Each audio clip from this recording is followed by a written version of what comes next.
Hey everybody. I just thought I'd take a minute and talk to you a little bit about a situation that happened yesterday. I'm actually walking around this beautiful conservation area at the moment. I thought I'd take some time and give you a little insight into what's been happening. A lot of really great things, as a matter of fact, but one thing in particular is that I'm going to be involved in a beautiful symposium with Margaret Trudeau on May 24th, which is a Thursday. So mark that on your calendars and check out my Facebook page and get yourself a ticket, reserve yourself a ticket, because I think it'll be definitely worth the time and investment. The topic of conversation is mental health, and of course Margaret Trudeau, being bipolar, is incredibly insightful into the human condition. So I wanted to give you a little insight into my philosophy and give you an example of that.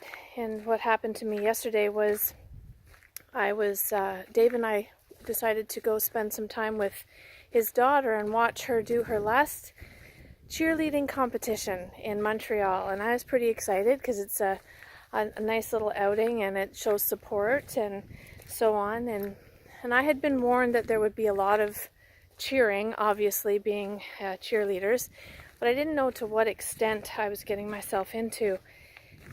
And being a medium and being very empathic and of course incredibly sensitive to the energy around me, I had no idea that I would go into a full-blown panic attack. I'm talking so bad that I was stuck high up in the bleachers and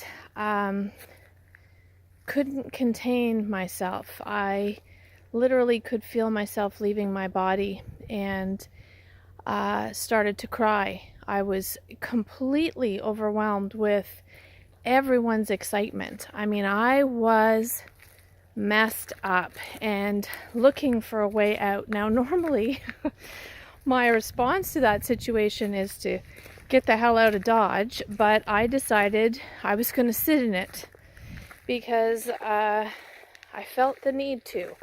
I felt like I had to try and control myself and my energy, because I could literally feel myself leave my body and go to, I could feel everything around me.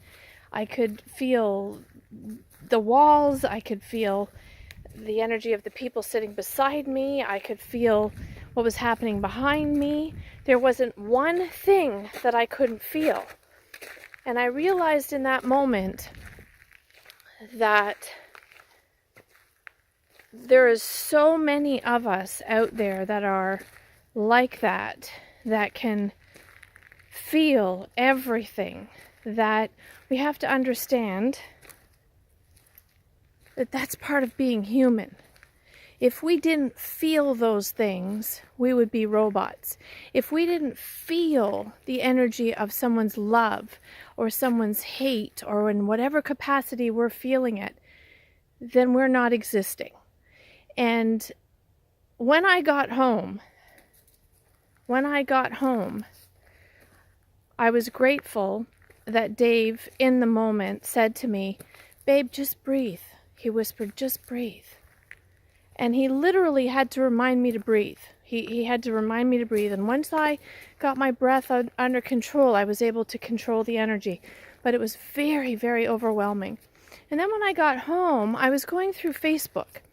And one of the people that I follow is a guy named Jason Silva. And Jason Silva, man, that guy, he lives in his emotions. Google him, watch his stuff, because he does a series of videos called Awe, In Search of Awe. So what I did was I watched this video, and the whole idea, the whole gist of it was that being emotional and crying in situations like I was just in was because I was feeling the excitement, the wonder, the excitement, the human experience that those people were feeling, those kids were feeling. I was feeling it. I was in essence as excited for them as they were for themselves. And in that moment, it dawned on me not to be fearful of it. Don't fear feeling, but be in it. Love and light, Deb.